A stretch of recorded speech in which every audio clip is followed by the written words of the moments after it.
નમસ્કાર, આપ જોઈ રહ્યા છો JKS ન્યૂઝ ગુજરાતી. વાત કરીએ તો હિંમતનગરના ગાભોઈમાં સાક્ષી ફાર્મમાં યોજાઈ ક્ષત્રિય સમાજના અગ્રણીઓની મીટિંગ.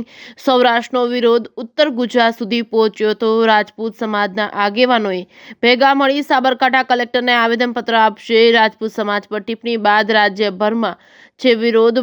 JKS ન્યૂઝ ગુજરાતી સાથે અશોક નાઈ, સાબરકાંઠા. આજે સાબરકાંઠા અરવલ્લી જિલ્લાના ક્ષત્રિય અગ્રણીઓ અહીંયા ઉપસ્થિત થયા છે. તેમાં રૂપાલાજીએ ક્ષત્રિય સમાજ માટે જે અશોભનીય શબ્દો એમને ક્ષત્રિય સમાજ માટે વાપર્યા છે તેને સાબરકાંઠા અરવલ્લી જિલ્લાના ક્ષત્રિય સમાજ સખ્ત શબ્દોમાં વખોડી નાખે છે.